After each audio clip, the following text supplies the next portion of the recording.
नमस्कार दोस्तों, स्वागत है आपका आज के मुख्य समाचार में, जिसमें फटाफट से ले चलते हैं आपको सभी सुर्खियों की तरफ। लेकिन उससे पहले दोस्तों, अगर आप भी देश में बढ़ती महंगाई के लिए भाजपा को जिम्मेदार मानते हैं तो वीडियो को लाइक करके अपना समर्थन जरूर दर्ज कराइए दोस्तों। और दोस्तों, सुर्खियों में आगे बढ़ने से पहले लाल बटन को दबा के चैनल को सब्सक्राइब कीजिए और घंटी बजाकर कमेंट में लिखिए जय हिंद। फटाफट से चलते हैं सुर्खियों की तरफ। आजम खान ने यूपी सरकार पर सुप्रीम कोर्ट की अवमानना करने का लगाया आरोप। जी हाँ दोस्तों, समाजवादी पार्टी के नेता आजम खान ने उत्तर प्रदेश की राज्य सरकार पर सुप्रीम कोर्ट की अवमानना करने का आरोप लगाया है। इस मामले में अदालत ने राज्य सरकार से 1 हफ्ते में जवाब मांगा है। समाजवादी पार्टी नेता आजम खान ने गुरुवार को सुप्रीम कोर्ट को बताया कि राज्य सरकार ने रामपुर में जौहर यूनिवर्सिटी का रास्ता बंद कर दिया है, इसीलिए यूनिवर्सिटी में जाना मुश्किल हो रहा है और सारा काम रुक गया है। वकील कपिल सिब्बल ने कहा कि यूनिवर्सिटी के मुख्य द्वार पर तारों से घेरा बांध दिया गया है और इसकी वजह से यूनिवर्सिटी के अंदर कोई नहीं जा सकता। वरिष्ठ वकील कपिल सिब्बल ने कहा कि 27 जून को सुप्रीम कोर्ट ने यूनिवर्सिटी में यथास्थिति बनाए रखने का आदेश दिया था, लेकिन तारों की घेराबंदी इस तरह की गई थी कि यूनिवर्सिटी में जाना ही संभव नहीं है और ये सुप्रीम कोर्ट के आदेश की अवमानना है। सिब्बल ने इस बाबत तस्वीरें भी कोर्ट को दिखाई और इससे पहले इलाहाबाद हाई कोर्ट ने यूनिवर्सिटी के कुछ हिस्से की जमीन को जब्त करने का आदेश दिया था, लेकिन 27 जून को सुप्रीम कोर्ट ने हाई कोर्ट के आदेश पर रोक लगाते हुए यथास्थिति बनाए रखने का आदेश दिया। हालांकि राज्य सरकार के वकील ने ये कहा कि ये घेराबंदी सुप्रीम कोर्ट के 27 जून के आदेश से पहले ही कर ली गई थी। दोस्तों, रुक करते हैं अगली बड़ी खबर की तरफ, जो कि गुजरात से आ रही है। स्मार्ट सिटी अहमदाबाद हो गया पानी पानी, 8,000 करोड़ के बजट पर अब उठने लगे सवाल। जी हाँ दोस्तों, गुजरात में बारिश आफत बनकर बरस रही है। आधा गुजरात बाढ़ की चपेट में है, कई इलाके पूरी तरह से डूब गए हैं और बस मदद के लिए नाव का इंतजार है। हालत यह है कि मंगलवार को एक ही दिन में 14 लोगों की बाढ़ से जान चली गई और मौजूदा बारिश में अब तक 79 लोगों की मौत हो चुकी है। नवसारी में सबसे ज़्यादा कहर बरपा है और यहाँ कई इलाके लबालब हैं। घरों में पानी घुस आया है, सामान तैर रहे हैं, पानी के थपेड़ों से दीवार तक दरकने लगी है। तापी में दोसवाड़ा डैम ओवरफ्लो हो गया है। डैम लबालब होने से मिंडोला नदी में पानी लगातार बढ़ता जा रहा है।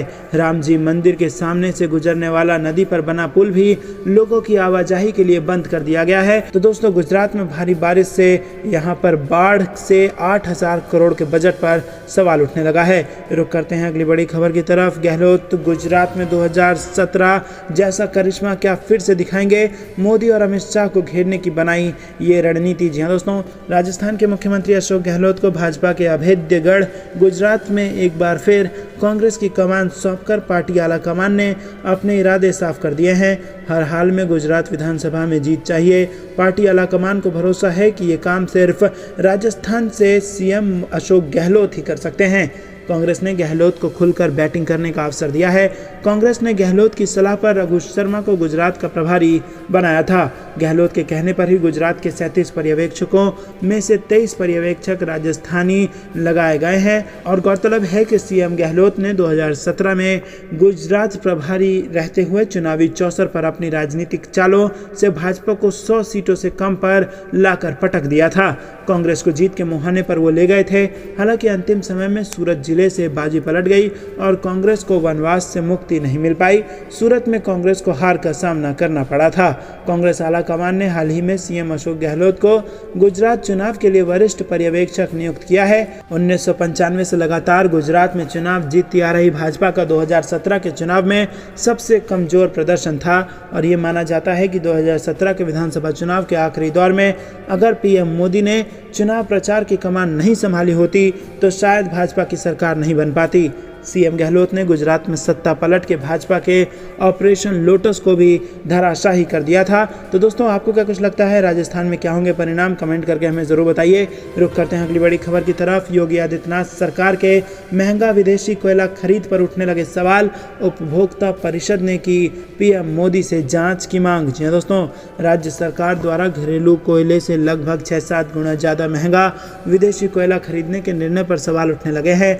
उत्तर प्रदेश राज्य विद्युत उपभोक्ता परिषद ने सरकार के निर्णय को लेकर सवाल उठाते हुए कहा कि जब घरेलू कोयला का रिकॉर्ड उत्पादन हो रहा है तब फिर महंगा विदेशी कोयला क्यों खरीदा जा रहा है। दोस्तों, परिषद अध्यक्ष ने इस संबंध में प्रधानमंत्री मोदी से एक स्वतंत्र समिति बनाकर पूरे मामले की जांच कराए जाने की मांग की है और इस बीच राज्य सरकार ने बिजली उत्पादन के लिए 5.46 लाख टन विदेशी कोयला खरीदना संबंधी पत्र बुधवार को कोल इंडिया को भेज दिया है।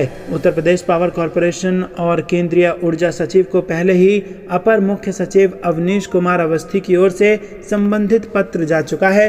दोस्तों रुक करते हैं अगली बड़ी खबर की तरफ। नेशनल हेराल्ड केस में बड़ी खबर, सोनिया गांधी के ईडी समन के खिलाफ देश भर में प्रदर्शन करेगी कांग्रेस, 21 जुलाई को होगी पेशी। जी हां दोस्तों, नेशनल हेराल्ड मामले में कांग्रेस अध्यक्ष सोनिया गांधी को ईडी की ओर से समन भेजा गया है। ईडी ने सोनिया गांधी को 21 जुलाई को पेश होने के लिए कहा है और ऐसे में कांग्रेस नेताओं ने एक बैठक कर 21 जुलाई को भाजपा के नेतृत्व वाली केंद्र सरकार के खिलाफ देश भर में विरोध प्रदर्शन करने का फैसला किया है और इस मामले में पार्टी की ओर से एक और अहम बैठक बुलाई गई है, जहां सभी महासचिव, प्रदेश प्रभारी और पीसीसी प्रमुख भारत जोड़ो यात्रा और अन्य संगठनात्मक कार्यक्रमों पर चर्चा करेंगे। बैठक में शीर्ष नेता विरोध मार्च और अन्य जनसंपर्क कार्यक्रमों पर चर्चा करेंगे। दोस्तों रुक करते हैं अगली बड़ी खबर की तरफ। मध्य प्रदेश में बीजेपी विधायक ने अपनी ही पार्टी पर सरकारी मशीनरी के दुरुपयोग का लगाया आरोप। जी हां दोस्तों, मध्य प्रदेश में भाजपा के एक विधायक ने स्थानीय निकाय चुनाव को लेकर अपनी ही पार्टी पर गंभीर आरोप लगाए हैं। उन्होंने कहा कि पार्टी अपने फायदे के लिए पूरी सरकारी मशीनरी का इस्तेमाल करती है। 2020 में सत्ता में आई शिवराज सिंह चौहान सरकार के लिए यह आरोप शर्मिंदगी का सबब बन सकता है। मैहर से 4 बार के विधायक नारायण त्रिपाठी ने कहा कि मैं भाजपा के खिलाफ नहीं हूं, लेकिन जो हो रहा है वो वास्तव में मुझे पीड़ा देता है। बीजेपी विधायक नारायण त्रिपाठी ने कहा कि मैं इस क्षेत्र का दौरा करता रहता हूं और मैं देखता हूं कि पटवारी से लेकर शीर्ष तक के अधिकारी किसी खास पार्टी के लिए प्रचार करते रहते हैं। भाजपा को वोट दिलाने के लिए ये अधिकारी काम कर रहे हैं। मैं एक बीजेपी विधायक हूं, लेकिन जब मैं इस तरह की घटनाएं देखता हूं तो परेशान हो जाता हूं। इस देश में आज 2 मिनट में सरकार गिराई जा सकती है। स्थानीय निकाय चुनावों में भी यही हो रहा है, ऐसा नहीं होना चाहिए। नारायण त्रिपाठी के आरोपों पर प्रतिक्रिया देते हुए कांग्रेस के वरिष्ठ नेता दिग्विजय सिंह ने कहा कि भाजपा में कोई तो है जिसने सच बोलने की हिम्मत की है। बधाई और धन्यवाद नारायण त्रिपाठी जी, आपने हजारों प्रतियोगियों के दर्द को सामने लाया है। पीठासीन अधिकारियों ने लोकतंत्र का खुले तौर पर गला घोंट दिया है। विधायक त्रिपाठी की पहचान एक दलबदलू नेता के रूप में रही है। दोस्तों रुक करते हैं अगली बड़ी खबर की तरफ। संसद में असंसदीय शब्दों के इस्तेमाल पर बैन के बाद राजनीति शुरू, कांग्रेस ने उठाए कई सवाल। जी दोस्तों, मानसून सत्र की शुरुआत से पहले लोकसभा सचिवालय ने ऐसे शब्दों की सूची तैयार की है जिसके बोलने पर लोकसभा और राज्यसभा में मनाही होगी। खास बात यह है कि इस लिस्ट में ऐसे कॉमन शब्द शामिल हैं जिनका बोलचाल की आम भाषा में भरपूर इस्तेमाल होता है, लेकिन अब ऐसे शब्दों के इस्तेमाल को असंसदीय माना जाएगा और कांग्रेस ने जुमलाजीवी और कई अन्य शब्दों को असंसदीय अभिव्यक्ति की श्रेणी में रखे जाने को लेकर सरकार पर निशाना साधा है। पार्टी ने कहा कि सरकार की सच्चाई दिखाने के लिए विपक्ष द्वारा इस्तेमाल किए जाने वाले सभी शब्द अब असंसदीय माने जाएंगे। पार्टी महासचिव जयराम रमेश ने ट्वीट किया कि मोदी सरकार की सच्चाई दिखाने के लिए विपक्ष द्वारा इस्तेमाल किए जाने वाले सभी शब्द असंसदीय माने जाएंगे। अब आगे क्या? कांग्रेस सांसद अभिषेक मनु सिंघवी ने ट्वीट किया कि अगर आप अपनी आलोचना में रचनात्मक नहीं हो सकते तो संसद का क्या मतलब है? शब्दों पर प्रतिबंध लगाना अनुचित है। बता दें कि लोकसभा और राज्यसभा में 18 जुलाई से शुरू हो रहे मानसून सत्र में यह नियम लागू हो जाएगा। लोकसभा सचिवालय द्वारा जारी एक नई बुकलेट में कहा गया है कि जुमलाजीवी, बाल बुद्धि, कोविड स्प्रेडर और स्नूप गेट जैसे शब्दों को लोकसभा और राज्यसभा में असंसदीय माना जाएगा। लोकसभा सचिवालय द्वारा जिन शब्दों को असंसदीय बताया गया है उनमें कुछ बेहद सामान्य शब्द हैं और बोलचाल के दौरान धड़ल्ले से प्रयोग में किए जाते हैं। दोस्तों रुक करते हैं अगली। शिवपाल ने खोले सियासी पत्ते, प्रसपा को फिर से खड़ा करेंगे। कहा अखिलेश ऐसा करें तो आजमगढ़ का रण मैं जीत जाता। सीएम शिवराज को उमा का अल्टीमेटम, शराबबंदी को लेकर 2 अक्टूबर को बड़े आंदोलन का दिया संकेत। आर्थिक हालातों को लेकर राहुल गांधी का मोदी सरकार पर निशाना, पेश किए 2014 से लेकर 22 तक के आंकड़े। खेल को बढ़ावा देने के लिए सीएम गहलोत का फैसला, पुरस्कार राशि 5 गुना बढ़ाई। राष्ट्रपति बना तो नागरिकता कानून लागू नहीं होने दूंगा, असम में यशवंत सिन्हा का बड़ा बयान। असल मुद्दों में जनता का ध्यान भटका रही मोदी सरकार, इमरान का बयान। लखीमपुर खीरी कांड आरोपी आशीष मिश्रा की जमानत पर अब 15 जुलाई को होगी सुनवाई। अग्निपथ योजना के खिलाफ याचिकाओं पर सुनवाई। हिजाब और राम सेतु मामले को इस दिन सुनेगा।